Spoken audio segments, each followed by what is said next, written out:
jewels, Buddha, Dharma, Sangha.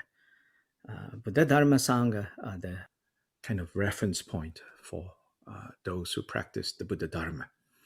Then, yes, of course, you have Vajrayana, you have Guru, you have Idam, all of that. All of that doesn't go beyond the three jewels of Buddha, Dharma, Sangha. So that's the common reference point. In terms of the name Drigong Dhammakirti, this was a name that was given by Khenchen Koncho Gyaltsen Rinpoche. By the way, Rinpoche is teaching the next 3 Saturday mornings. And so I think most of you already know about that. So this name was given, the name of the group was given by Khenchen Rinpoche back in 2003 when I graduated from graduate school and moved to my first job in Asheville. And then I started a small group, and Rinpoche said, oh, this is a good name for this group, Drigong Dhammakirti. So Drigong Dhammakirti is the name of a person. So again, in the Who We Are page, you'll see a very brief biography of Drigong Dhammakirti. Dharmakirti, there is a very famous Dharmakirti who is an Indian Buddhist master. He is a master in the areas of logic, in the area of mind-only tradition, among other things. So that's the, pan-Buddhist famous figure called Dhammakirti. Then there is Drigong Dharmakirti, who was a Tibetan person, lived in the 17th century. So from him, we have today what we call the Kyabgon Chongsang lineage of Tukus. So the current Kyabgon Chongsang Rinpoche lives in Lhasa. Then the other holiness of the Drigong lineage, Kyabgon Chesang Rinpoche, lives officially in India. Of course, he's never quite at one place long enough for you to figure out where he lives. Now, due to the pandemic, he's not moving around. But otherwise, outside of Tibet, Kyabgon Chesang Rinpoche, then still in Tibet in Lhasa is Kyabgon Chongsang. So Kyabgon Chongsang is the lineage of reincarnate lamas that goes back to Drigong Dhammakirti, who lived from 1595 to 1659. So on that page, there's a little bit more information about the significance of the logo, Drigong Dhammakirti International. So you can look at that. Then a little bit about myself. My Dharma name is Koncho Yedor. Of course, like many of you, probably you receive a Dharma name every couple of weeks. So among other names, I have Koncho Yedor is the one that kind of stuck. But I also don't use that, on a regular basis. But that is kind of my, I guess you could say, Buddhist Dharma name. So the purpose of this Drigong Dhammakirti Wednesday program, so to say, is once a week for all of us to gather together to do practice together. What kind of commitment am I thinking of or expecting? Basically, quite low, I think. I'm expecting that you commit to meeting once a week. Of course, there's always going to be a situation where you can't make it a particular Wednesday. But the ability to, and the commitment to yourself, really, that I'm going to turn up for the Wednesday night Sangha gathering is an important commitment, I think. Not saying you should commit now. That would be unrealistic. So at some point, as I say, the first 2 or 3 of these Wednesdays, I'm going to live stream over to Facebook. And then after that, I'm not live streaming onto Facebook anymore. Because I also want it to be somewhat intimate, so to say, that we all come on Zoom. And I'm very happy, at least to see, like on this page, I can see on the screen, every one of you have turned on your camera. That was a request that I also made. I said, it's good to be seen. It's good to be seen. And it changes things for us too, like we are more intentional about it if we know that we're going to be seen by others. Yeah. Then I also understand in some cases it's not possible. Like I think some of you right now, I'm pretty sure actually, you're on your way to work because you are on the other side of the world. You might be in your vehicle and then you are listening. So totally, I understand. But if there are no life endangering reasons to turn on your camera, don't be so shy. Make a point, to be seen. Already, like this pandemic is causing us all to have to, like it or not, kind of be isolated. So, however we can, kind of connect more, I think that is good. That is helpful. Mhm. So the commitment is only, to come on Wednesday for us to practice together. And as to so then of course there will be a set of practices that will become kind of standard over time that we would do on Wednesday nights. Do I expect you to turn that into your daily practice? I don't. No, just not my style. uh, Helpful or not, I can see all the pros and cons of being insistent and not being insistent. At the end of the day, I'm most comfortable being not insistent. Mm. Now, if over time any of you say, I want to make this my main practice, and therefore I want more guidance, uh, I'm happy to provide that.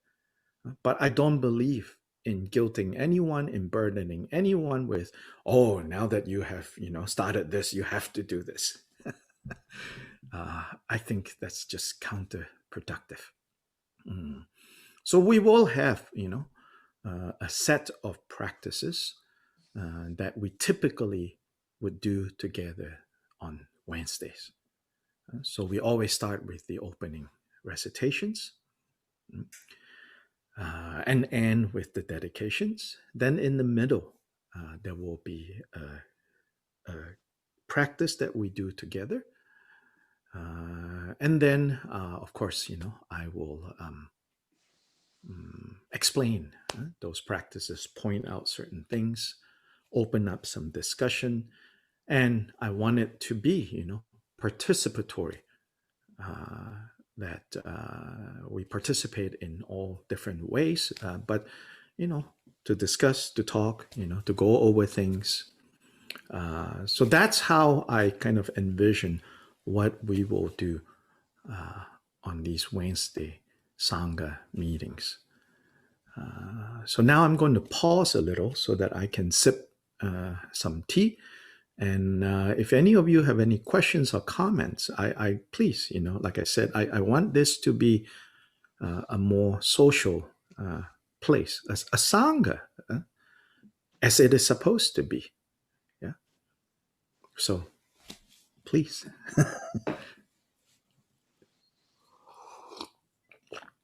I don't think I have the full book. Oh, yeah. So the text will be shared as we, yeah. Mm-hmm. Okay, thanks. Yeah. And you are fortunate. I was saying to the group this morning that in some ways, some of you are fortunate that you don't have like 7 versions of some book, because it keeps getting tweak with.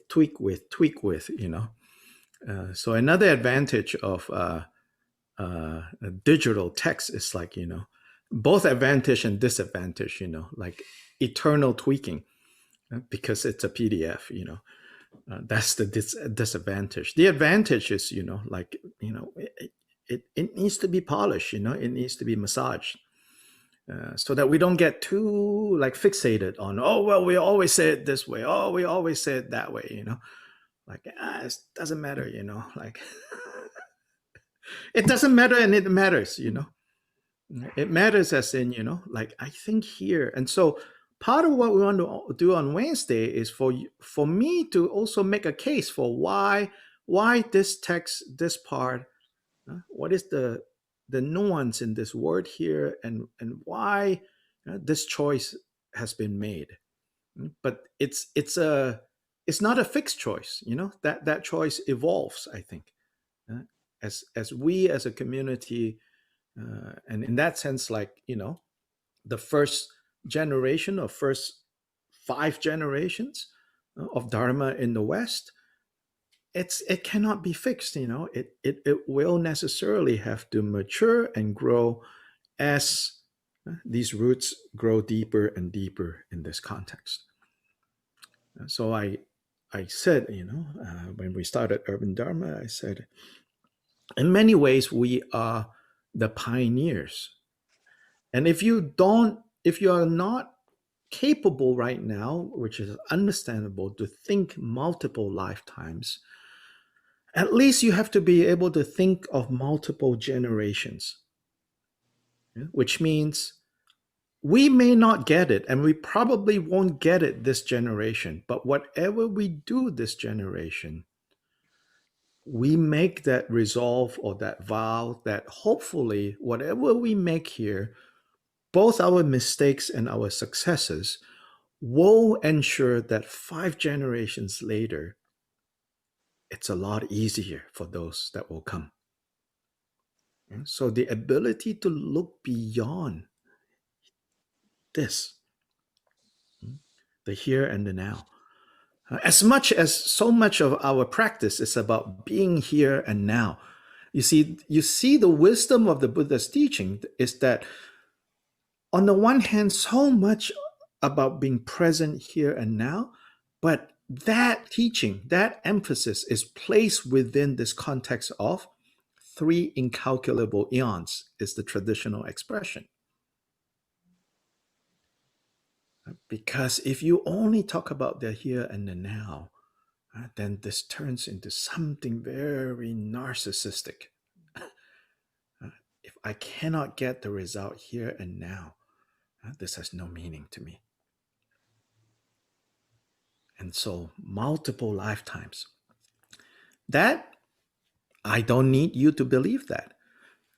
But you at least have to say, but I do care about multiple generations.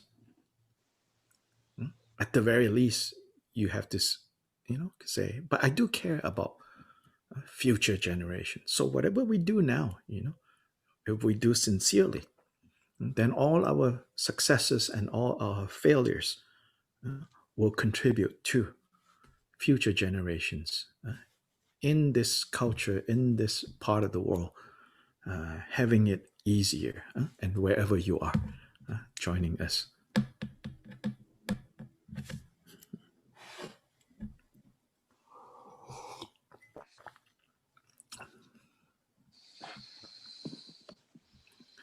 So maybe in a more organic way, we don't need everyone to, but at least some of you volunteer to identify yourself and tell us something, who you are, where you are. Again, I don't want it to be like everyone has to do it. I hated that. Like, oh, it's like the firing squad. Like, is it going to come down? When is it going to come down to me? So let's not do it that way. Whoever is, feels like, yeah, sure, why not? I'm going to talk. Please do that.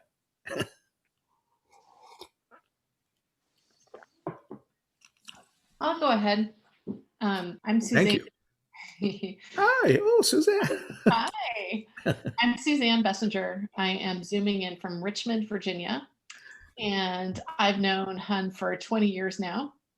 We met in grad school. You're not that old.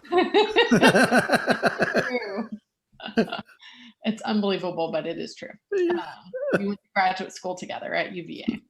So I'm a big fan of Hun's life, and I'm very excited to be here. And I'm also excited to see and learn from where everybody else is from. Yeah. It's like a really great group. I'll go. Yeah, Suzanne has kids to prove that, that it has been 20 years that, Oh. yeah, I know,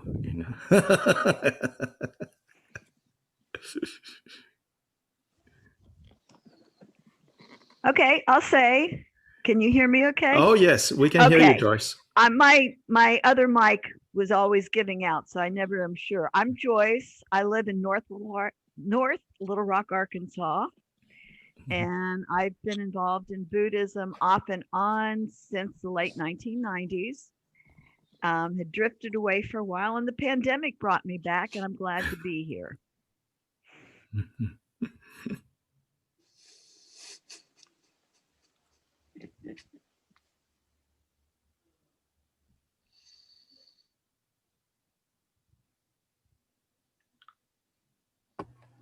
I'm Sarah Dixon, and I'm from Little Rock. And Joyce and I used to practice together years ago. And like Joyce, I drifted away for a while, but about a year and a half, a car wreck brought me back to Buddhism. Oh. So I've practiced off and on for years, but got serious again about a year and a half ago, and have been delighted with Dr. Lai's teachings. And I've also done several workshops, and so some of your faces are familiar. And it was just nice signing in tonight, seeing Joyce, who's familiar to me, but also other faces that are familiar, but I don't really know you, but I know you in this setting, so that's really nice.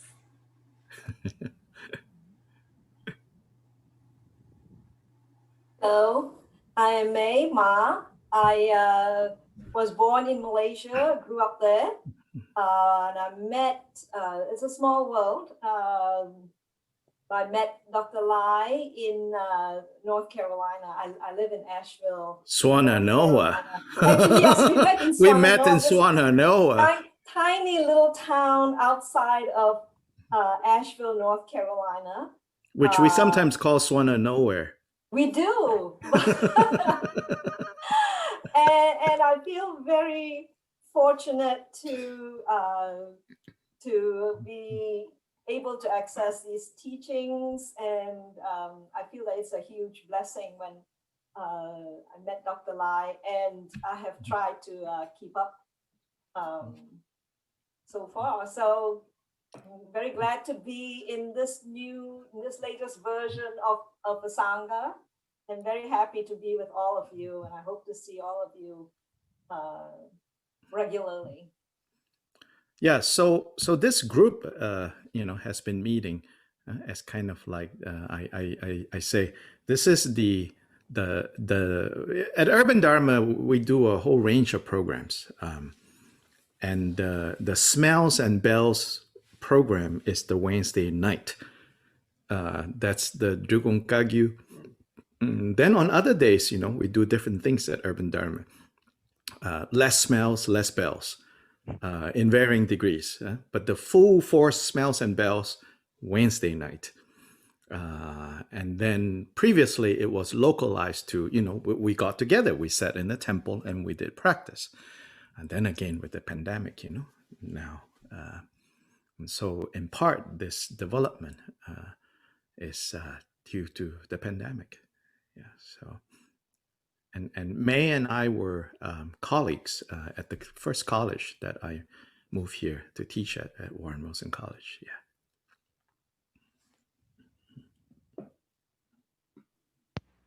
Hello, I am Rocio from Mexico, and I have been in Buddhism for about 4 years. But in this pandemic, I have taken a couple of courses with Dr. Han. From Casa Tibet, Mexico, and also from Casa Tibet, Guatemala. And I just love the way that he teaches. He is like very clear and very honest. And that's why I joined. Hello. Oh my gosh, Leonard, you're driving. Focus on driving, okay? I just see.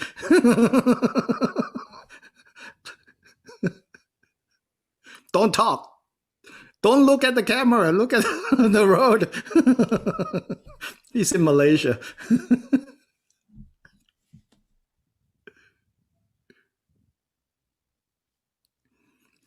Anybody else wants to go for it? Come on. Hi, everyone. Hi. Javier here from Guatemala. My first Buddhist retreat ever was with Dr. Lai back in 2016 in Guatemala. And since then, I've been trying to stay in touch with his teachings. And here I am. So looking forward for this. Thank you. So all of you, I'm going to put Javier on the spot. He is responsible for the website that you guys have seen. Woo! He's the one. Yes. I said that this is like a small version of Milarepa's ordeal, because like building that darn house that Milarepa had to build for Marpa, this website was sort of like that. It's like, no, not like that. Can you redo that again? Can you redo that again? Can you redo that again? And again, and again, and again, at all times of the day. He's a father of 3 kids about yay tall. He has a full-time job. So I really appreciate and have to thank him. And he continues to maintain. And so if any of you want to help him to kind of maintain this, and you have the skills, I have to say, if you have the skills, because by the time he has to teach you, we're just giving him more headaches, But if you have the skills, you're not afraid of the computer, I'm sure he would be happy to. Any help is more than welcome. Yeah. Thank you. Thank you. And other people, of course, with the website also have helped. But primarily, he's my key person, Javier. Good job. Yeah. So far. Thank you. Hi, Laura. Hi, I'm Laura. Yeah, go for it. I met Dr. Lai at Warren Wilson College. Another colleague from Warren Wilson, yes. While he was teaching there, and he started a group in the building where I happened to work. So I got curious and started attending that group, and have been kind of following him ever since. Just can't get rid of me. So that was a while ago.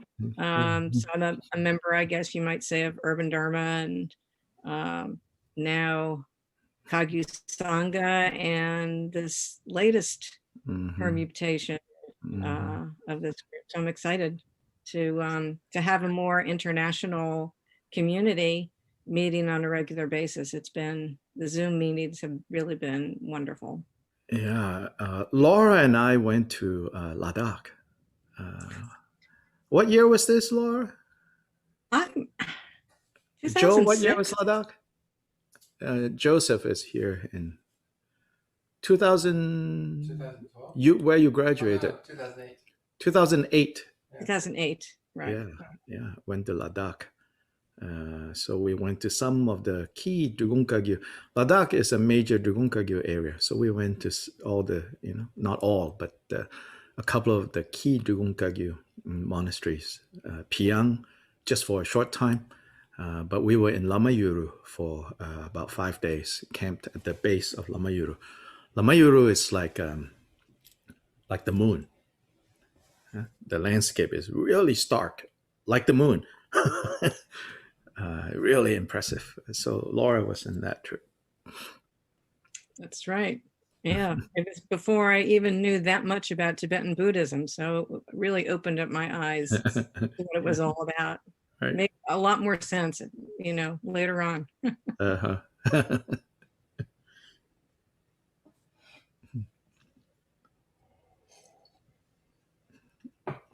I'll say hello. My name is Robin, and Urban Dharma and Dr. Hun came to me in December of 2013, and so I've been here since then, and I'm really delighted to be I'm practicing internationally with all of our spiritual friends from around the world. This means a lot to me. So glad to be here.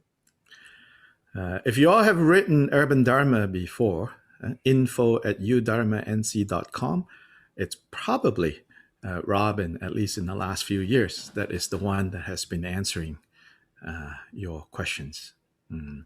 It's not easy because when she tries to find the answer to your questions, half the time, it's kind of mysterious where to go find those answers.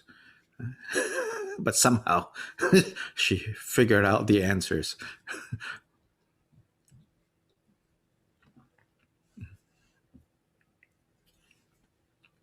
I'll go next. So my name is Fabiola. I'm originally from Colombia, South America, but I live in Asheville now.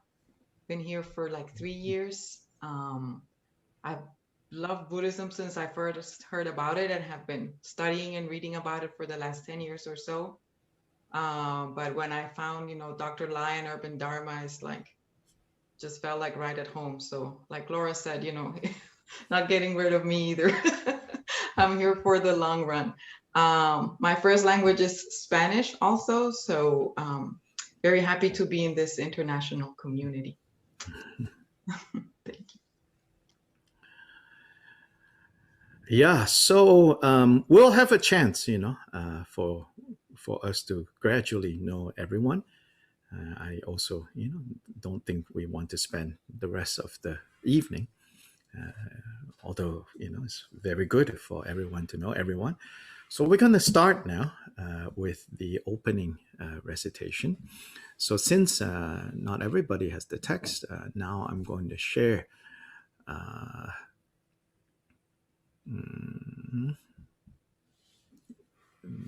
share this page.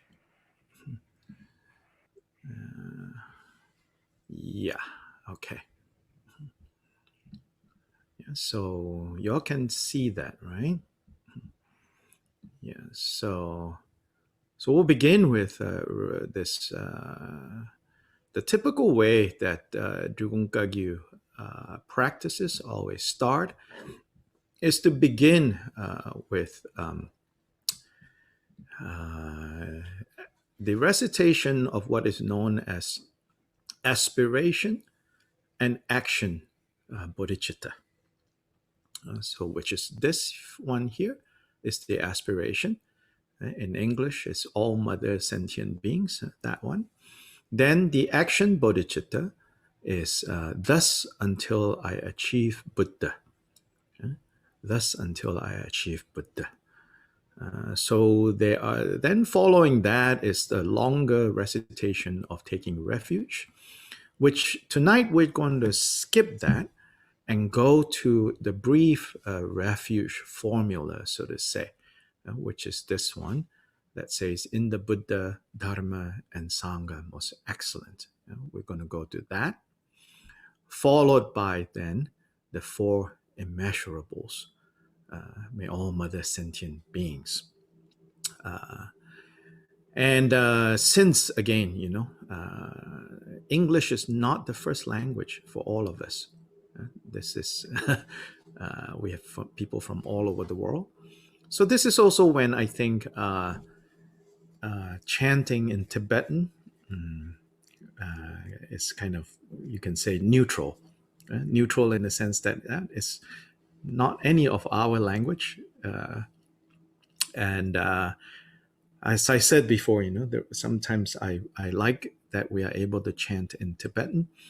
Not because, Tibetan is some kind of sacred language, something magical, but it's important for us to remember where we are getting our Dharma from.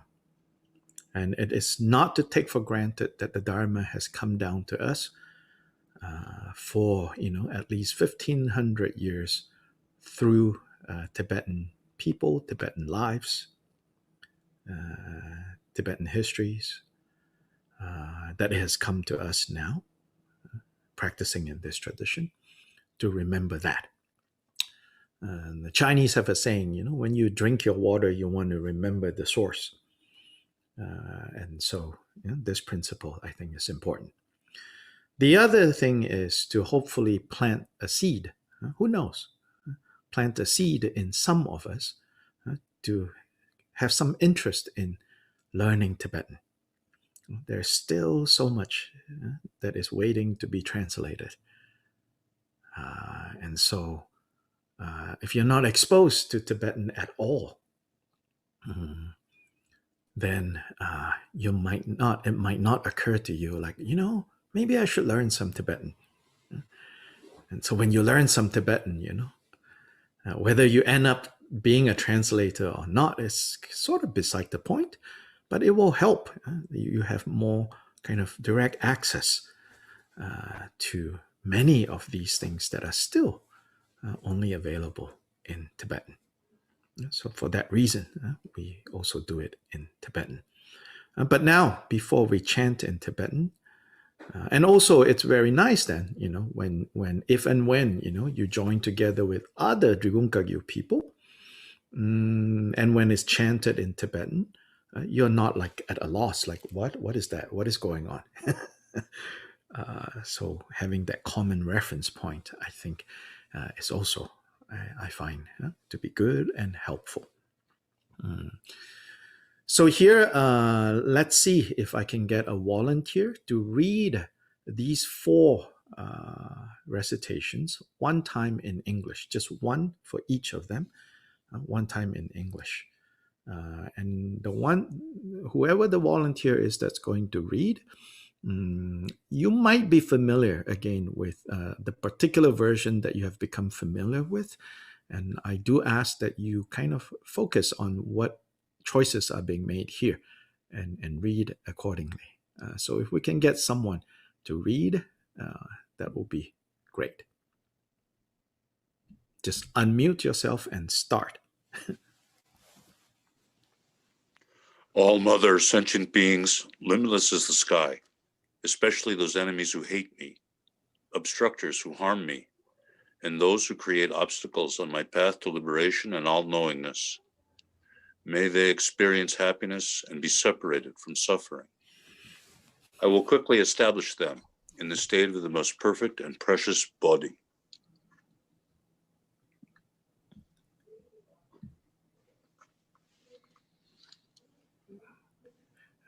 Next volunteer will be good. We hear more voices. Thus, until I achieve Buddha, I engage in virtuous deeds with body, speech, and mind. Until death, I engage in virtuous deeds with body, speech, and mind. From now until this time tomorrow, I engage in virtuous deeds with body, speech, and mind. Thank you. Now, this short refuge.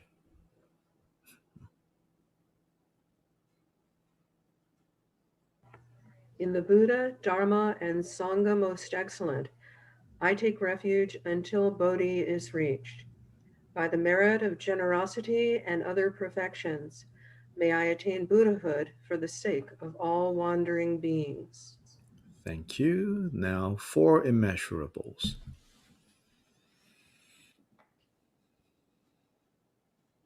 May all mother sentient beings, limitless as the sky, have happiness and the causes of happiness. May they be liberated from suffering and the causes of suffering. May they never be separated from the happiness that is free from sorrow. May they rest in equanimity, free from attachment and aversion. Okay, thank you. So now we go back to the beginning, and now I'm going to chant.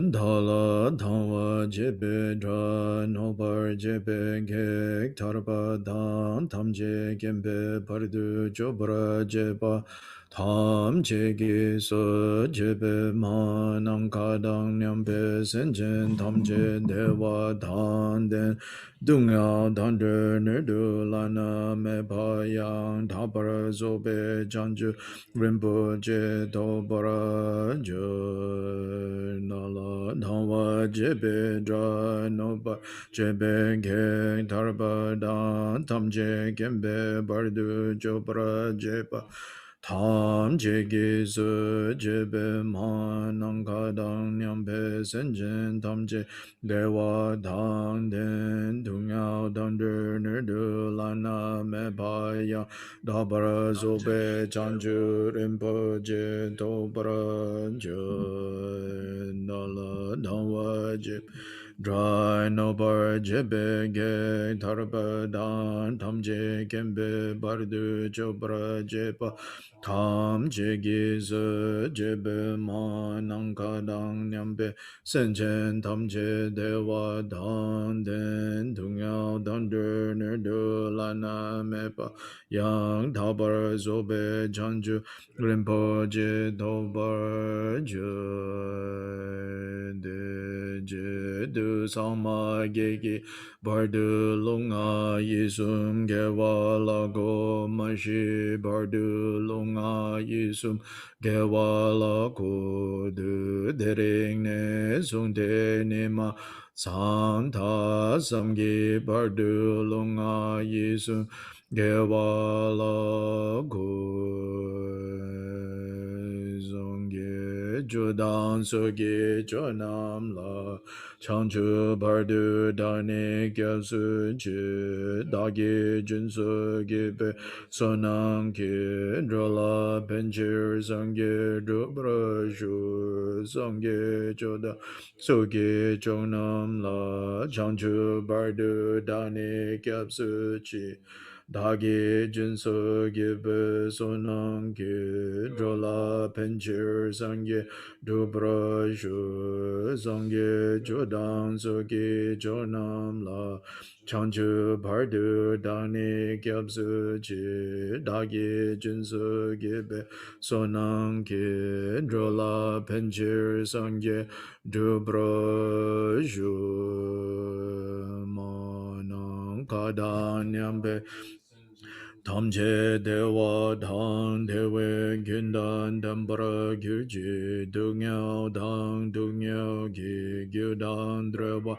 gyurji dungyao mebe dewa dang me dewa gyurji niring chadang nidang trewe tang nyon la nebra gyurji manang kadang nyambe senjen tamje dewa dang Gundan dembara gyurji dungyao dan dungyao gi gyudan dewa gyurji dungyao mebe dewa dhammi dewa gyurji niring chada nidang trewe tangnyon la nebara gyurji manang kadang nyambe senjen tamje dewa dang dewe gundan dembara gyurji Dungyao dang dungyao gi gyudang dewa gyurji dungyao mebe dewa dang me dewa gyurji niring chadang nida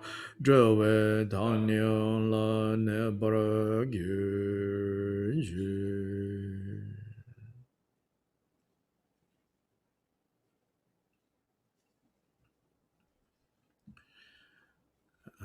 Then it's also customary for this short opening to include this one verse, which is part of a much longer recitation known as the King of Aspiration Noble Prayers. And it's this verse here. And so I will read in English and then we'll chant in Tibetan. It says, whatever slight virtue that may have been gathered through prostrating, offering, confessing, rejoicing, requesting, and beseeching, I now dedicate to complete Bodhi. Jase wadan chujing shabadan jisu yirang kushing sowa yi gewa chungse dagi chisakpa tamche zobe chanchu churungu.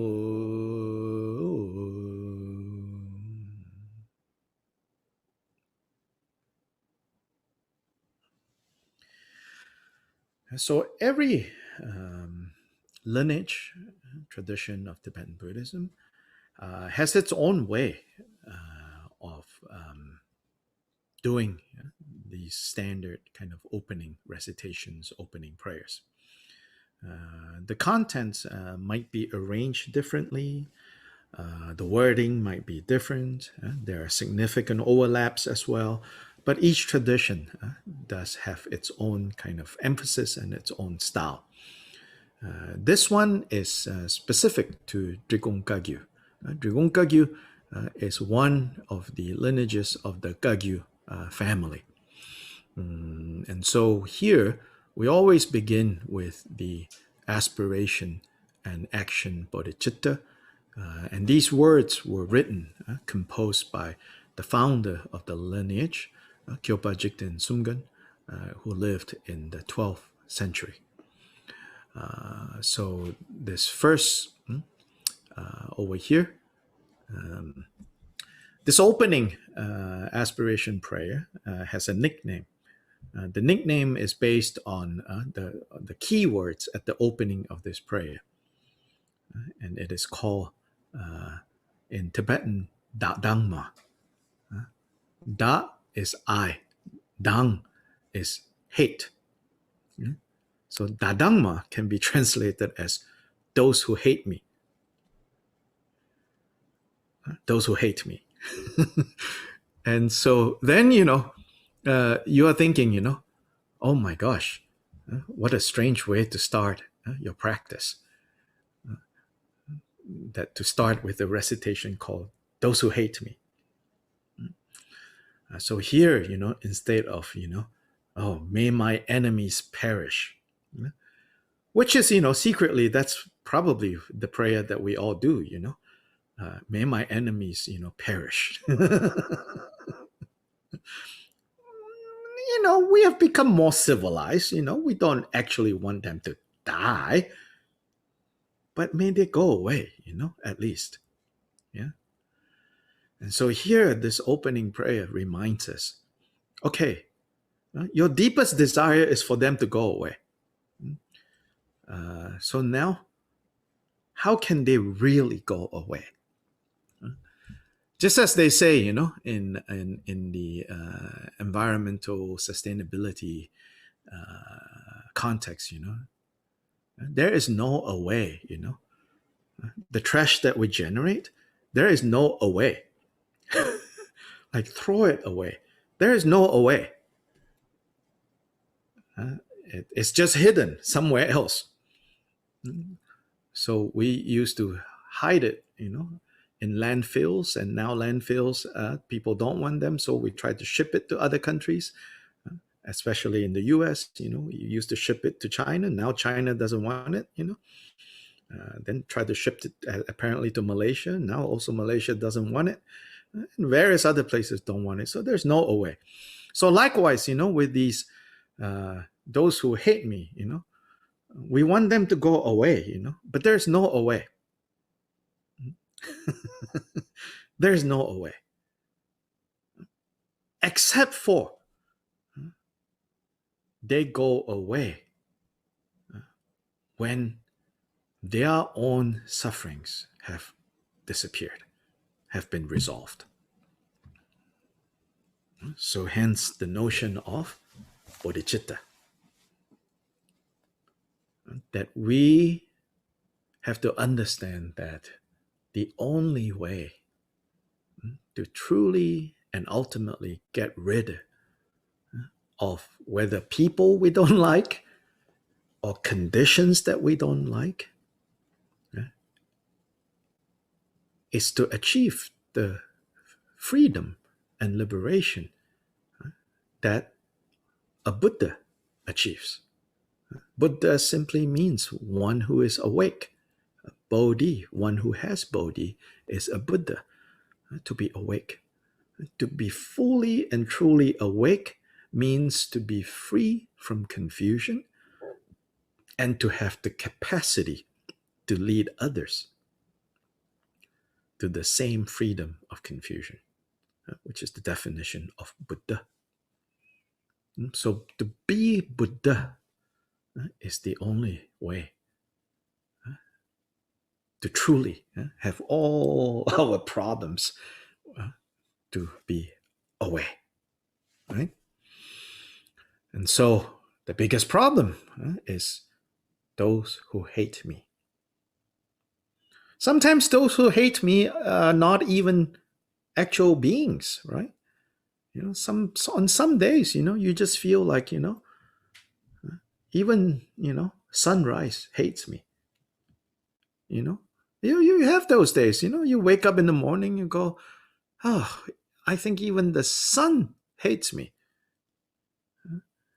So in the end, right, those who hate us are basically our projections of those who hate us in varying degrees. Some are more actively hating us and some are more passively hating us. But in the end, right, the existence of this category called those who hate us is mainly due to our own stuff. I'm sure all of us have experienced before with regards to some person that we think they hate us, As it turns out, they don't even know who we are. Or they barely remember what we, carry around as, oh, because of that, they must hate me. So much of that is, coming from our side. So here we begin our practice by remembering those who hate us, that our practice is really, in the end, about what to do with those who hate us. Again, like you turn on the news, you can feel like, oh, this or that politician, oh, they hate me. Or even, the people who don't wear masks, they hate me. It's so easy to make everything personal. They hate me.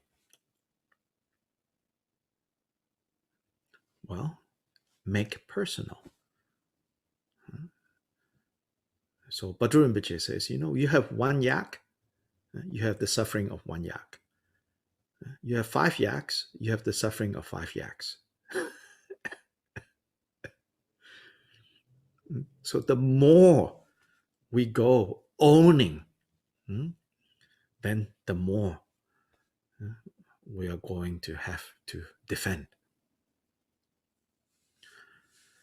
It doesn't mean we cast things off, it just means like, no need to hold so tightly until, you're stabbing yourself, It's a little absurd, But we do that, Yeah. So anyway, this opening bodhicitta recitation called Dadangma, those who hate us, if we look at more carefully, which is what I've been doing with our Gongchik study group, so some of you are going to hear this again. So if we look carefully here, also here I want to introduce some vocabulary. As I said to our group, I do not know Tibetan, especially Tibetan grammar. I never formally learned Tibetan, but you chant it long enough, you figure out vocabulary. And so since I am also suggesting that we try to learn how to chant in Tibetan, so then I thought it would be good to point out some vocabulary and to perhaps maybe give some nuances to some of this vocabulary that we're looking at. Yeah. So if you look at this here, dag, dala dangwa jepe dra. So dag is I. I. Dala dangwa jepe. Dangwa jepe are those who hate me. Dang, shidang. This is like those who hate me. And then this dra here, I'm just going to point to the phonetics, although here is the dra in Tibetan, but I'm just going to point to the phonetics right here. This dra is enemies. So those enemies who hate me, who hate I, me, da.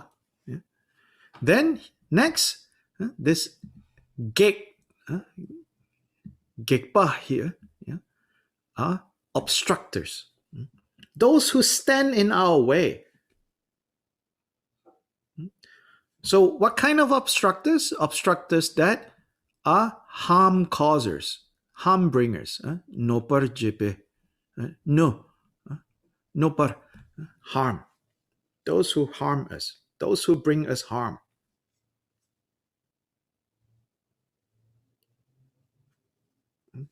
So enemies who hate me, obstructors who harm me, with regards to them, or more specifically, them. What do we want for them? Dharpa, which is liberation, freedom. Freedom from samsara,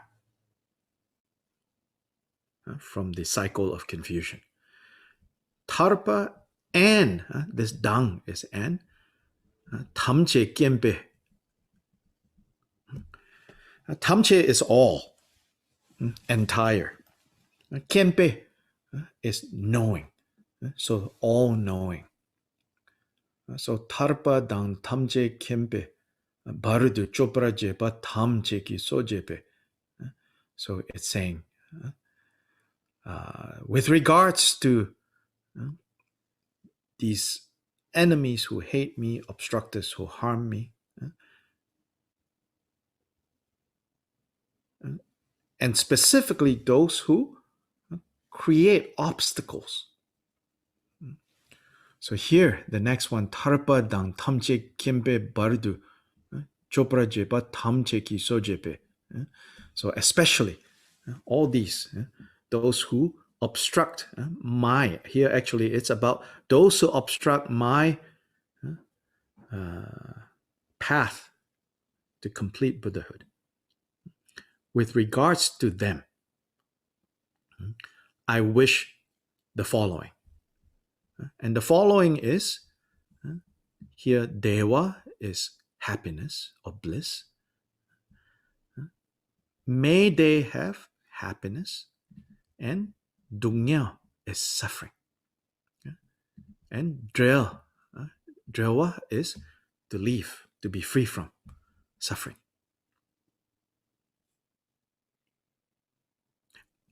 And to achieve, to be raised up to the state of the most perfect and precious Bodhi. This is what we wish for them. This is the resolve. This is the aspiration.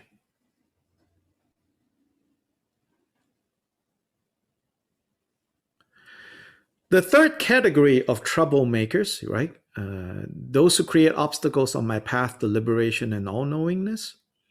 I remember many years ago when I took a group to Tibet on visiting Tibet on pilgrimage. There was one person in the group who's not Buddhist, Buddhist friendly. He was a little unsettled with this prayer. Yeah, he said, "Why your loved ones are not included here?" I said, "Well, all mother sentient beings, it's there, but still, he wasn't satisfied. Yeah, he was a little troubled by that, and then maybe it didn't help. I don't know. Maybe it didn't help when I say, well, actually, they are there. Where are they?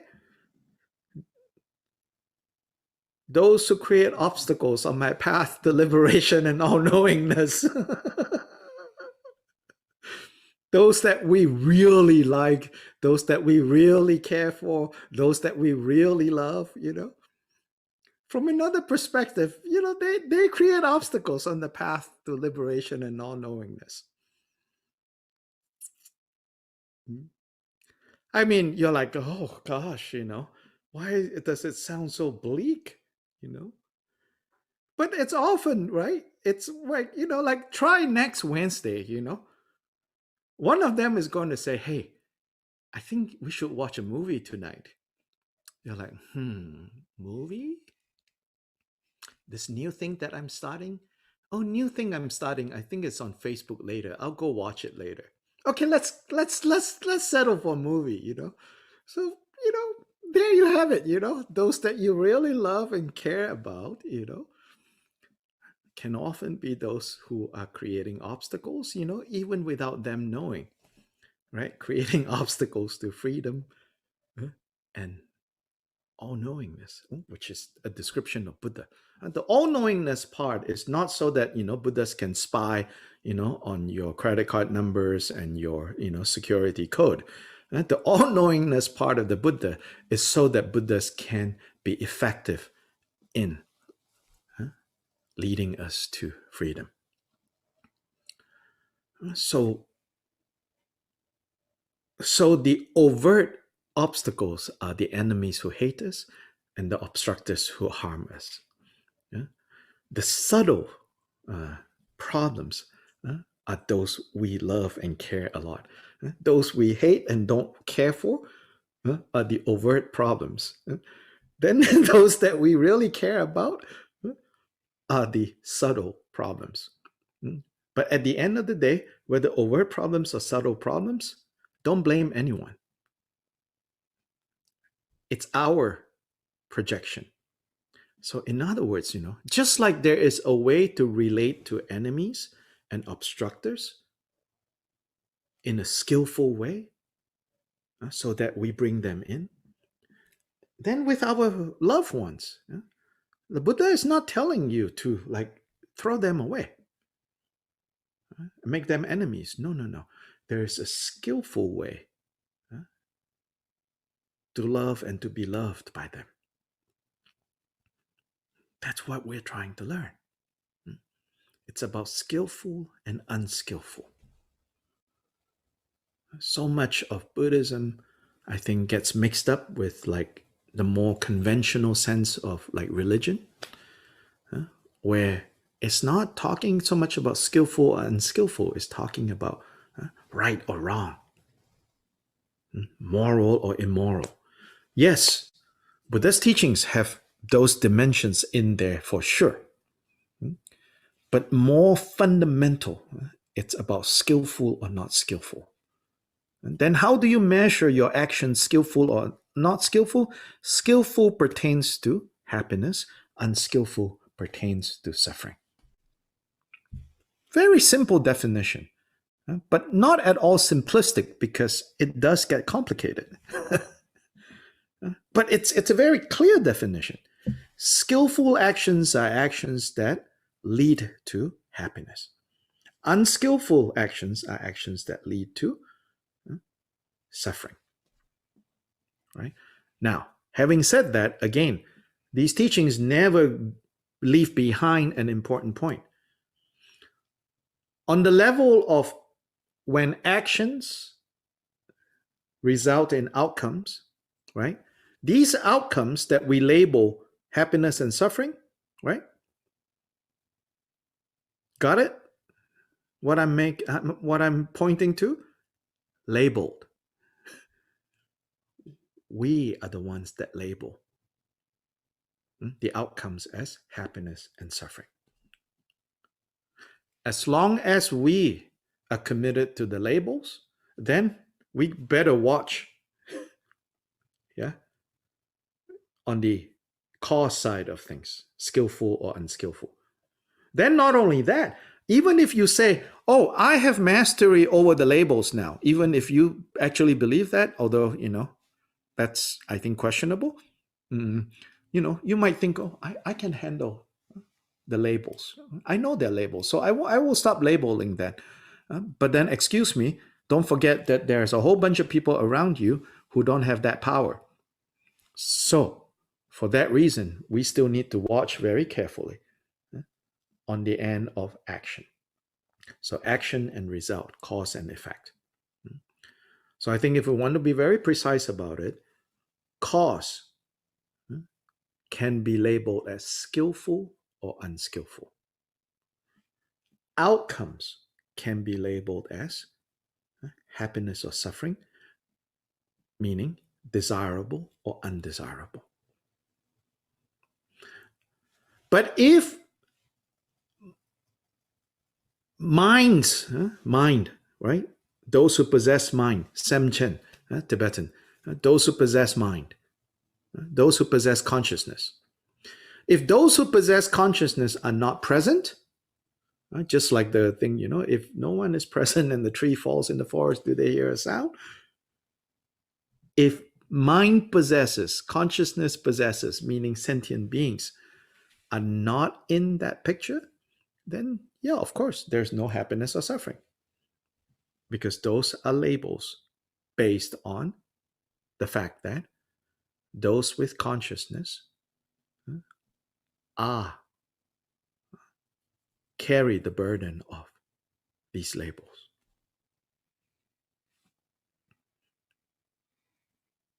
So, cause and effect.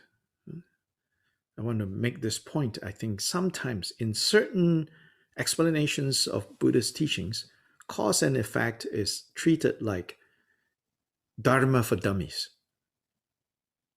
Oh, that's a Hinayana thing. Sometimes you hear that, like the highest level, this is irrelevant. Actually, I think that's let's just say, maybe I won't say that's wrong, but that's a very dangerous statement to make. If you look at the Four Noble Truths, which everyone says, oh, that's the fundamental foundations of the Buddha's teachings, the Four Noble Truths.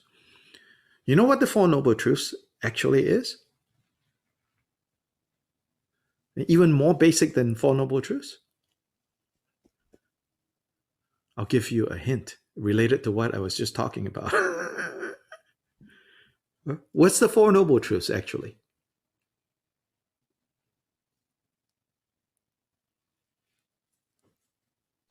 The world is full of suffering. Oh, Larry. No, more basic than the Four Noble Truths is what? What is the Four Noble Truths? It's cause and effect. Have you all noticed that? Four Noble Truths is cause and effect. So even more basic than Four Noble Truths is the Buddha's teachings on cause and effect. The first two Noble Truths is the effect and the cause of suffering, right? First Noble Truth is there is suffering. Second Noble Truth, cause of suffering is grasping. Cause and effect. The third and the fourth Noble Truth, sometimes called the supramundane Noble Truth. The first two are the mundane Noble Truths, which is the cause of samsara and the result of samsara. It's the first two Noble Truths. Then the third and the fourth Noble Truth is cause and effect again. Of what? Freedom from samsara. The third Noble Truth is the result. And the fourth Noble Truth is the cause. So this is cause and effect is at the very root of the Buddha's teachings. Everything else that he taught, no matter how fancy it gets, is to help us navigate cause and effect. Sometimes, in some the way things are expressed, it's like, oh, going beyond cause and effect, Oh, yeah, if you're Buddha, maybe you're beyond, maybe, But even that, Buddhas, on this side of confusion, which is where we are now, there's no beyond cause and effect. Okay, now we're not like, therefore, thou shall not, don't turn cause and effect into some dogmatic, statement, but be able to see like how cause and effect is at the heart of Buddha's teachings. And this is a characteristic of the founder of Drigong Kagyu. Kyoba Jigten Sumgen emphasizes a lot that cause and effect, dependent arising, is at the heart. Dependent arising, this term, right, pratitya samutpada, often is discussed in abstract terms, kind of like how confusion, unfolds, and the 12 links of dependent origination, all of that, right?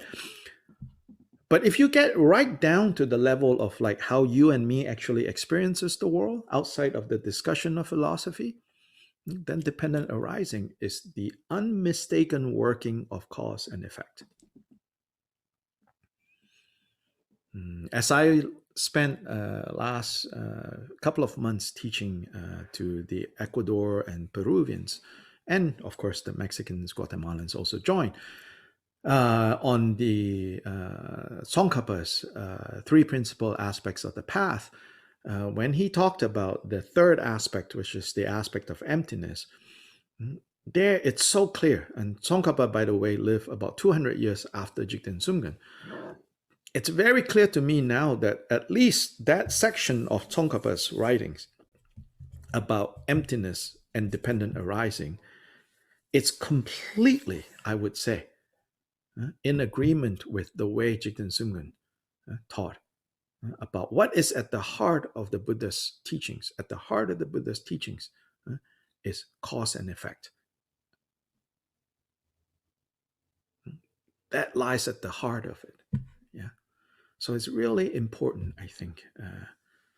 Again, this is not to say, you have to believe it. So my goal is to share with you within this context of Wednesday night, whether explicitly or implicitly, what is unique, within Drigong Kagyu. I'm not here to promote Drigong Kagyu. It's just that this is where my roots are. This is where I am parked. And then in that sense, it's my responsibility. And more than that, like some of you know, I have an actual quote unquote title that the head of the lineage gave. And with that title comes the responsibility, which is that for those who are interested in learning about Drigong Kagyu and how the founder especially look at these basic issues, hopefully I can facilitate your learning of that. And all of this is within a backdrop that all the great masters, even when they disagree, we have two choices at looking at their disagreements. One, we get into the game of who is right and who is wrong, who win and who lost. With regards to that kind of relating to differences and this different opinions, is completely useless. What good is that going to do for you or for me?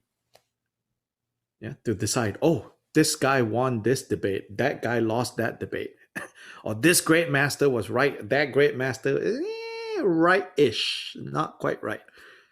What good is there? No good at all.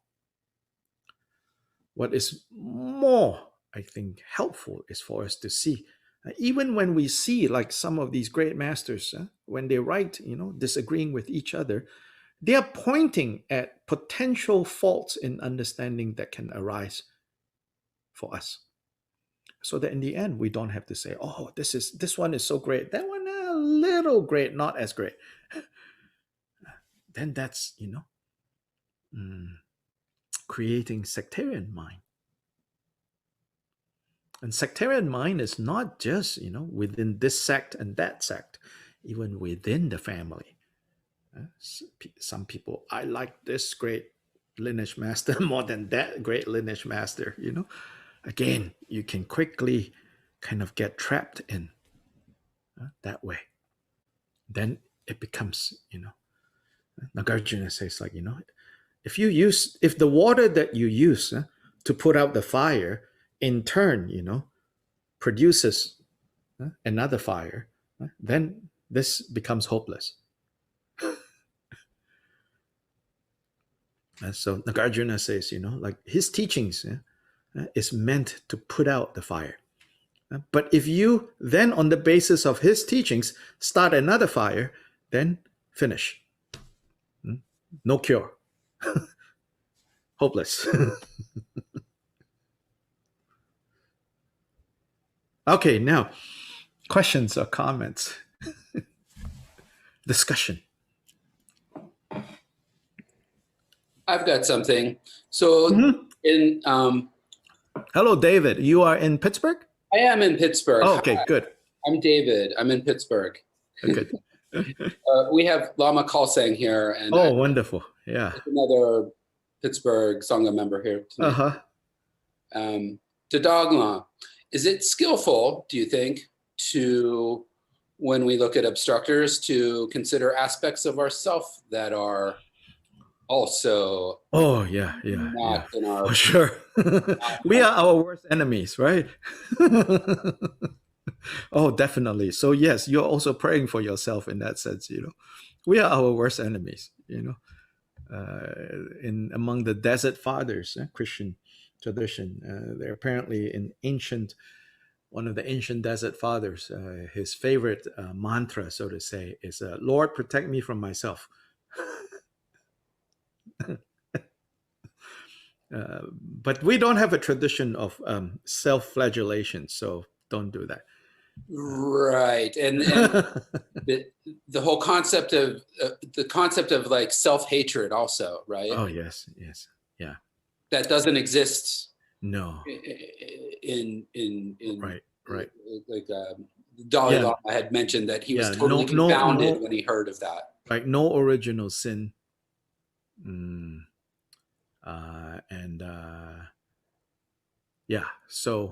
So it's been pointed out that maybe in the West especially, even though it's not customary to begin talking about the Dharma, Buddha Dharma, by starting with Buddha nature, because of the particular kind of neurosis, the particular samsara of the Western culture, it might be necessary to start first with Buddha nature and say, at the heart, it's not evil.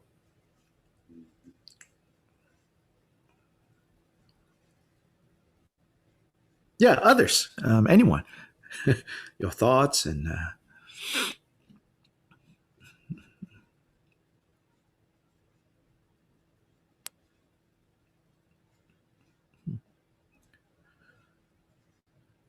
in terms of belonging to or participating in these Wednesday meetings, I do not assume any kind of exclusivity. I have no problem at all. In fact, it's good that you have local sanghas, that you're practicing with other teachers.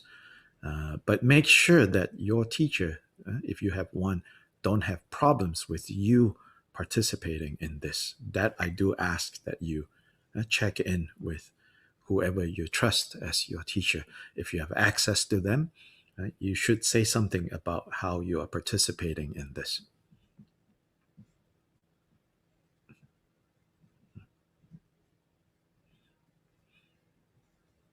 One time when I was teaching at the university, this was when I was still a graduate student, I had one student come to me and say, like during office hours, and I like to have it at the library, Alderman Library, where there was a cafe. Remember that, Suzanne? And I remember vividly, I was sitting by the window, and this very earnest student came up to me and said, I have a problem. I said, what? And she said, I like this Buddhism thing. I said, okay. And she said, but I'm not supposed to. I said, what do you mean? She said, I'm a Christian. My family are born again Christians, and I am too. I said, okay. I said, so what is the problem? She said, well, I'm not supposed to like this. I said, well, I can't help you because this is between you and your God, you have to figure that out. But on my end, we don't have a problem that you are a born again Christian. So same principle here, I don't have a problem if you're, doing other things, practicing other things, but be sure that, on the other side, you check in with whoever you need to check in with if you feel that way, you don't want to do it like, like secretly or hiding,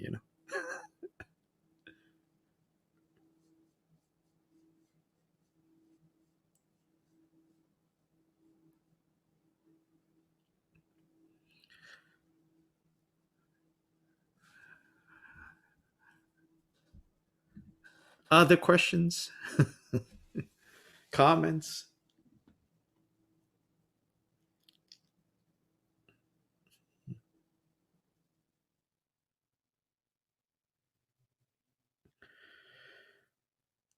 So over time, you all can interrupt me anytime to ask any questions. Yeah. Just so you get a sense of where I'm going. So over time, each time we meet, there will be, those opening recitations, and I'll go over the meaning of these recitations. Then the next kind of the main practice we're going to start with is this rather scary practice called the ngondro. People are like, oh my God, 100,000 what? Times how many times? So I'm going to introduce to us a ngondro practice composed by Dharmakirti, Drigong Dharmakirti. It's an abbreviated short ngondro.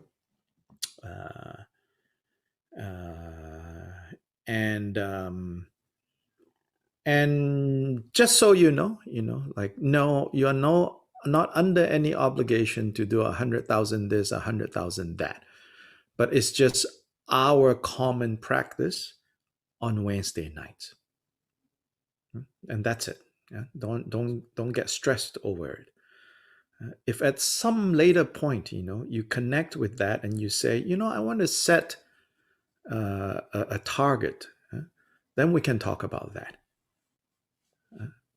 If you say, oh, I want to do a more focused target, and which, in the past people have said, I want to try 10,000 of each of them. I said, okay, good. So I will hold you accountable to what you decided that you want to be held accountable to.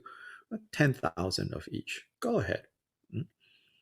But basically, ngondro means preliminaries, literally. But maybe better to think of it as the foundation. So in this sense, the sense of foundation is you're never done with the foundation. The foundation is always there. It is your basic reference point to where you are. So in that sense, there's no need and no anxieties surrounding when am I going to be done with ngondro? Well, when you're a Buddha, good news and bad news. When you're Buddha, then you're done with ngondro. So I'm not introducing ngondro in the sense of the completing a set of ngondro. In the traditional curriculum, finishing a set, 2 sets, 3 sets of ngondro is related to like 3-year retreat programs. And many of the lamas who have come to the West have adopted a kind of modified 3-year retreat divided into 5 years, 7 years, 10 years, 20 years for busy Westerners. And so the idea of completing is really important. I'm not dismissing the importance of that. So I'm not like, saying, oh, that's wrong. I'm just offering a different way to relate to this practice called Ngondro. And I want to kind of support this understanding of Ngondro as we are always firming up our foundations. This is another characteristic, I would say, of Kyopa Jigten Sumgön's teachings. He looks at all the profound teachings from the perspective of the fundamental teachings, which is very different from other people. Other people would evaluate all the quote-unquote, lower teachings from the view of the higher teachings. But he takes it the other way. He says, the basic, he won't call it lower, but he says the basic insights is what needs to be brought to complete realization through all these other things that you do. From the so-called Ngondro all the way to Mahamudra, Dzogchen, Togyal, Trechu, all these fancy things. All of these things are meant to bring to full realization what was initially understood. So it's a very different way to sort of orientate our practice. And it's unique, I would say. Again, uniquely relevant to some of us. Maybe not to all of us, because we're all at different levels needing different things. But I really feel this is a unique kind of Kyopa Jigten Sumgön's way of looking at things. I cannot say that I know completely the way he looks at things. It's just very limited kind of understanding of how he looks at things. I will try to share with you and to show you, like, this is really something very special that you don't yet, it's not commonly. Of course, all general elements of practice, all lineages are the same. They are all capable of taking us to the place that we all want to go to. That I believe. I'm not just being politically correct. But each of them have their unique kind of angle. And some of us are suited for that angle. So this attitude is basically what sometimes is called like a non-sectarian, Rime. But non-sectarian or Rime doesn't mean, dabble in everything and everything. Like one example of truly non-sectarian, it's not uncommon for some great master, who contributed so much, right, to a particular lineage, a particular tradition. And then at the end of their life said, in my next life,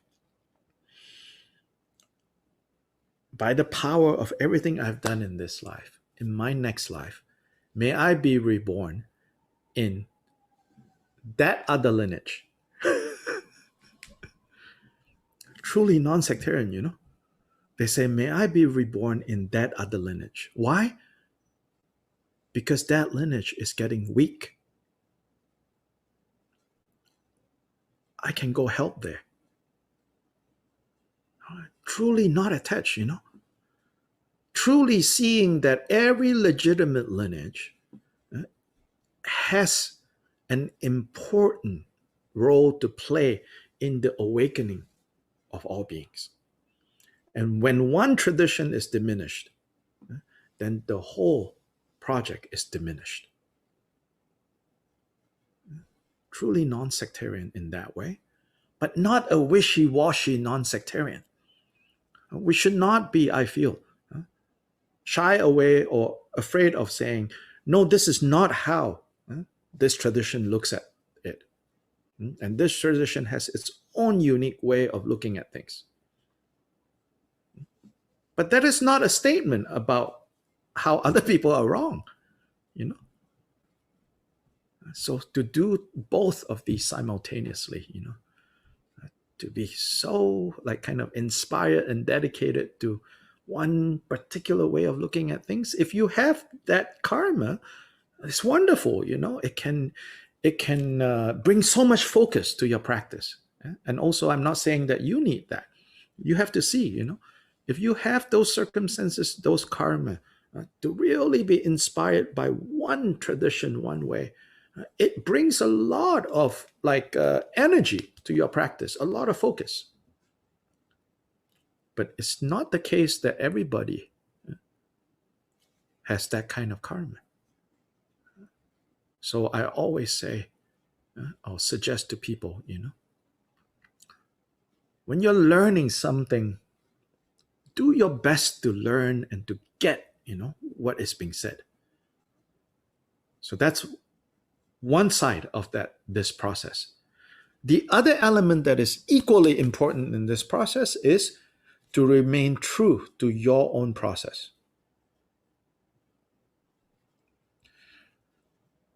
Remain faithful to learning about the lineage, about the tradition.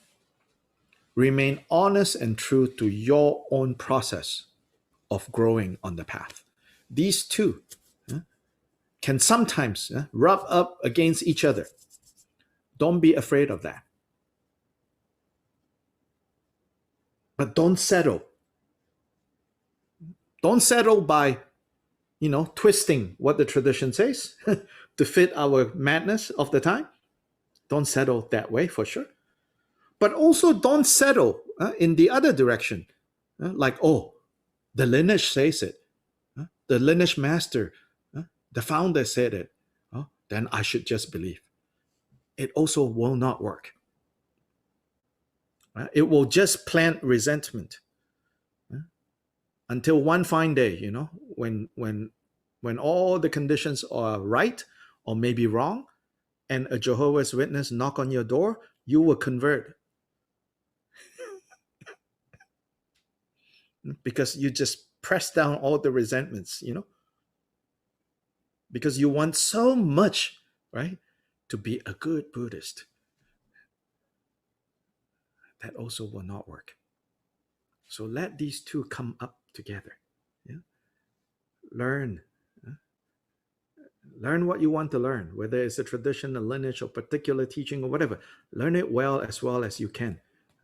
Even if it doesn't jive with how you look at things, learn it well.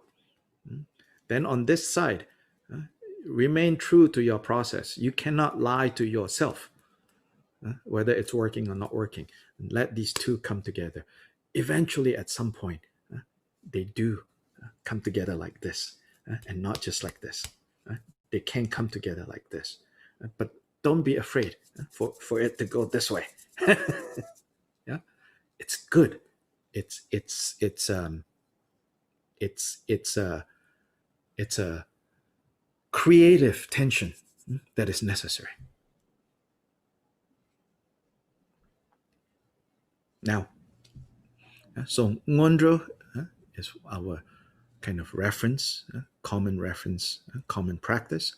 Then at some point, you know, like after we all know all the different parts of this Ngondro, then upon this foundation, we will add a short practice of the Fifo Path, which is a distinctive Drigung Kagyu way of practicing. The five elements of the path is bodhicitta, deity yoga, devotion, then the natural state, Mahamudra, and dedication. This is called, in the Drigung, we call it Ngaden. Pamodrupa taught this, Ngaden, to many of his disciples. But Jigten Sumgun, as one of the key disciples of Pamadrupa, mainly used this tradition of Ngaden to teach Mahamudra. He also used other things that he learned from Pamadrupa. And there are many, again, even just in the Kagyu Mahamudra, there are many different, ways of practicing. But Ngaden has become kind of the main forte, so to say, main focus of Drigum Kagyu. So on the basis of the Ngondro, we will add this Ngaden further down the road.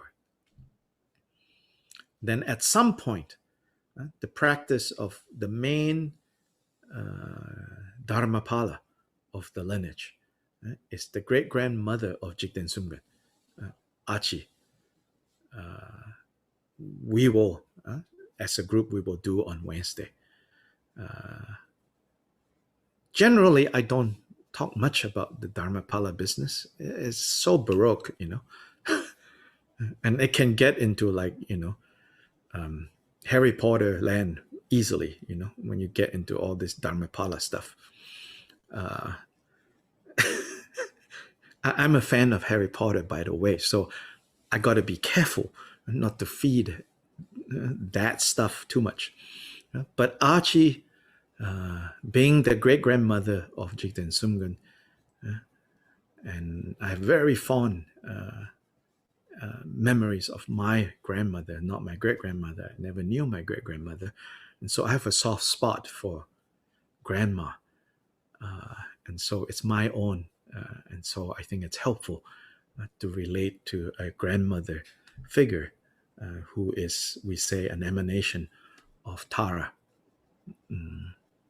So it's basically Tara practice, but within the Drigum context, Tara turns up as great-grandma. Also, you should know, I think some of you already know, I'm also a little conservative about these things. So I don't normally, you see on Facebook, I don't normally post anything about grandma. I'm a little conservative that way. Very old school, we don't expose our Dharmapala to public eye. It's up to you. Again, I have no interest in controlling whether you like to celebrate grandma, or keep grandma private. But do understand if in case you notice, how come he doesn't? It's because I keep grandma business private. And I'm not saying other people are doing it right or wrong. I just would keep Grandma Archie kind of as a private matter, as an intimate private matter, So I don't, yeah. So questions, comments? We are 15 minutes away from the end of this evening's program. And also a good time for people to continue to tell us who you are and yeah. I have a question. Yes. For the prostrate, are we going to be doing prostrations? Do I need to get my arm brace?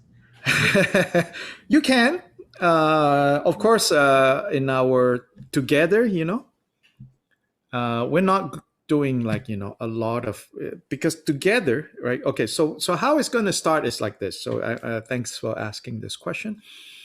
For a few weeks, when we start the Ngondro, we will just focus on the first part of the Ngondro.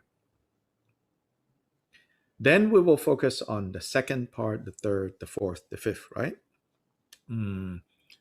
So then each of the session, it will build up so that at a certain point, when we know the entire Ngondro, both the outer Ngondro, which is the four thoughts that turn the mind, the inner Ngondro, which is Refuge, then Vajrasattva, then Mandala, then Guru Yoga, right? These are the inner Ngondro. So once we learn both the outer and inner Ngondro, then our Wednesday session will just be actually moving through the entire Ngondro. So like 3 recitations of Refuge, 3 recitations of Vajrasattva, 3 offerings of Mandala, 3 recitations of Guru Yoga. So not so much emphasizing accumulating in the sense of numbers, but returning to what is the foundation of our practice. Yeah. Then if on your own, you find that, this practice is really helpful, that I want to do on a daily basis. And then you want to have set a tangible reference point, and you say, I would like to do 1,000 of each of them. Then yeah, we can talk about that, and structure how to do that. Yeah.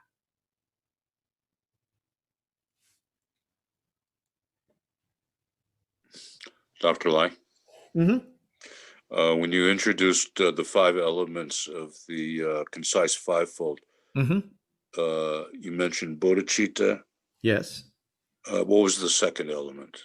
Deity yoga, And the third, and then natural state and dedication are the 4th and 5th? Yes, the third is devotion. Devotion, okay. Yeah. Thank you. Yeah. Dr. Lai. Yes. Will this be following the Gauten Rinpoche, like Pecha, like that format for the Nondro? No. Oh, okay. What do you mean by that? I started doing the Drikong Nondro about 1.5 years ago. I'm in prostrations. Oh, good. And I have like the preliminary practice Pecha. Like traditional Tibetan? Yeah. Oh, yeah, that's Khenchen Rinpoche's. Yes, that one. Worked on this, yeah. And it has like that's a long Ngondro. Okay. The one that we're going to use is short. Okay. Yeah. Very short, very simple. So does it have like the beginning, like increasing mantras and thing like that? And no. Like that? No. Okay. Yeah. Very, very simple, this one. Okay. Dhammakirti wrote it for a more regular practice. The one that you have is often done in 3-year retreat. Yeah, it's the retreat format. Yes. So when this one that Chodra composed is, he says, is for those who want to do this, outside the context of retreat, and as a continuity of their foundation. It says in his introduction, he says, for those who have already gained some understanding of what the nature of our mind is, some understanding, he's not talking about realization, for some who has been introduced to kind of like the core understanding, and something to practice to support the continuity of that, he says, do this. Yeah. Okay. Very good. Thank you. Do this mantra. In fact, even there, like under, very interesting, even like under Refuge, his notes actually say, do this 3 times. He doesn't say do 100,000. He says do this 3 times. Then now go do Vajrasattva, he says. In Vajrasattva, he does say, do as many times as you want. Yeah.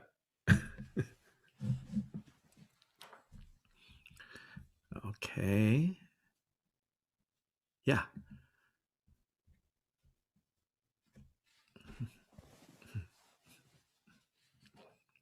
Other questions? Comments? I have one, Hun. Is Yes. this a different form of Nundro than what you have? Yes. Okay. Yeah, it's different.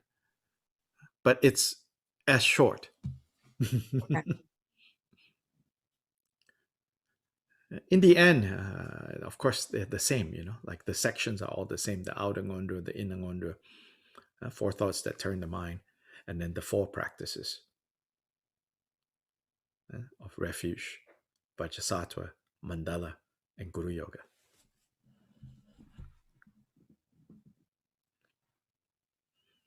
So nothing needs to change, If you already have a regular practice, you do that. It's just that on Wednesday night, part of the 2 hours, these are like the, common practice that we will all do together during Wednesday. Mm-hmm. So you don't need to change anything. Hi, Yes. Dr. Uh-huh. I have a question. My name is Ivan. I'm from Mexico. Uh-huh. Hi. I met you in the Avalokiteshvara initiation and the Parnashabari one. Oh, yeah. Uh-huh. Casa Tibet. In Casa Tibet. My friend Rene invited me here. Oh, okay. I wanted to ask, do I need any particular initiation for doing this practice? I have done a sort of Vajrasattva that Lama Tony gave us, but I haven't received an initiation. No, it's okay. Ngondro, doesn't involve any initiation. Archie, at some point, it's good to receive that blessing. And you can pay attention, especially Gachen Rinpoche in Arizona. Before long, I'm sure he will give that empowerment again. Then Gachen Rinpoche is very, what's the word? Very generous, maybe is the word, or very open with everything. So recently he even says, because recently he gave an Archie empowerment, then recently he even said, oh, you missed that one? Just go watch that again. And he says, if you watch with devotion, then you're fine. Yeah. And I'm sure there are some others who say, oh, no. This is like, this is the end of Vajrayana. How can it be done that way, I don't know. I leave it to you, how you feel about it. If you don't feel comfortable about it, don't do it. If you feel comfortable about it, yeah, why not? Okay, but it's not necessary then. So it's necessary, but it's okay. Thank you. Yeah, something is better than nothing. One time, so Pittsburgh people, one time I remember Kimbucha, somebody asked, can I receive empowerment or whatever, on the internet? And, this is way back before pandemic even, it was some lamas, some Rinpoches were starting to do that. And then Kempo's answer was very good, Kempo Jobel. He said, well, I think he said something like, I don't know. So then people are like, what do you mean? He said, the text doesn't say whether you can receive or not from the internet. Which is true, and he's not being sarcastic. He said, well, the text doesn't say one way or the other. Then he said, but I'm sure, if that Saturday you watch the empowerment on the internet, I'm sure it's, more beneficial than you're watching YouTube of cats.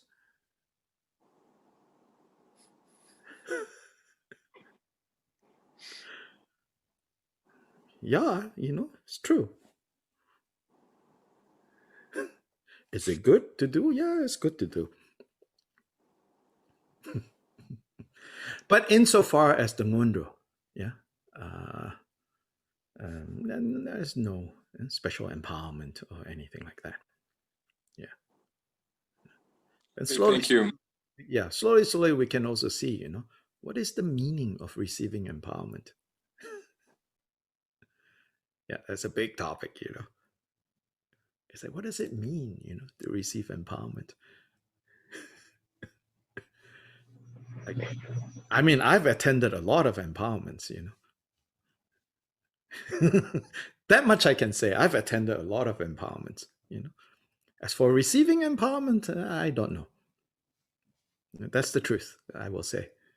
I don't know if I receive or not, but I've been in a good number of empowerments.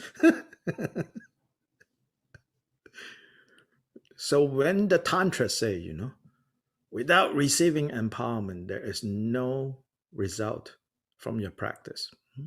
They say it's like pressing sand and hoping for oil to come, right? Superficially, then people say, oh, I received the empowerment. So now my practice will produce oil. The truth is, my practice, not much oil is coming either, So either, so to me, what it means is maybe it did not receive the empowerment. So it's still pressing sand, hoping for some oil to come, So it's not so easy, I think, to receive empowerment. It's good to attend empowerment when the opportunities come up.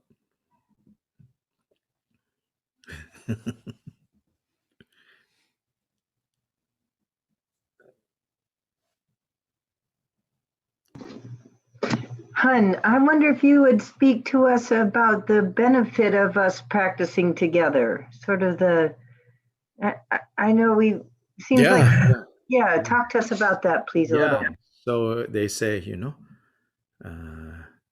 one person working for 10 days, whether to clean the house or to build something. The result is different from 10 people working for 2 days. So when we come together, a certain level of accomplishment takes place than just one person. So the Tibetans are very good at, like being very precise. And at least in talking about things, Whether reality match talk or not, frankly, I think that's a whole other matter. But they're very good at giving you very precise, this is part of the tradition. This is part of the strength. Yeah? So they will say, you know how much merit? Well, count. So let's say tonight, let's see, 45 of us, right? So they say, if 45 of us right now, all of us says, Om Mani Padme Hum. So 45 of us here. It says, if we all say Om Mani Padme Hum together, right? Then the power of the Om Mani Padme Hum that I, Hun, here said one time is multiplied by 45 times because there is 45 of us here. So each of us then have accumulated the effect of 45 Mani mantra, even though I only said the Mani mantra once. Then 45 multiplied further by 45 of us. That is how much of the Mani mantra that has been put together as a group. So there's, they say there is something special that comes together. So that's the benefit. Confusion can also get compounded when there are 45 people.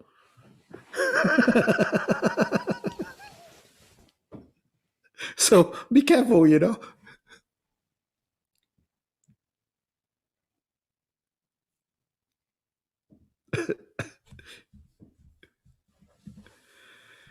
Yeah, so we want to end now. I will try to be disciplined about, when we start this time and we end this time, because we all have, live our lives where we're answerable to, beyond ourselves. Some of us have people that we're answerable to. Some of us have pets that we're answerable to. Some of us have people and pets that we are answerable to. Don't let your Dharma practice become a reason for your people or your pets to resent you. This is important, I think. So we will do the brief dedication. So let me go to the text again and share that. So for the brief dedication, we are going to go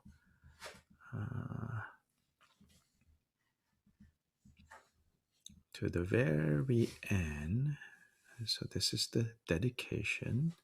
So over here, so we're gonna start here. So this we're just going to do in the English, and so I'm going to read this. Just a few of these, not the whole section. We'll build up over time. Great Vajradhara Tilipa Naropa Marpa Milarepa Dharma Lord Gampopa Pomodrupa and Conqueror Drigumpa, please bestow upon us the most auspicious blessings of all you Kagyu Gurus. By this merit may I achieve the all-knowing state.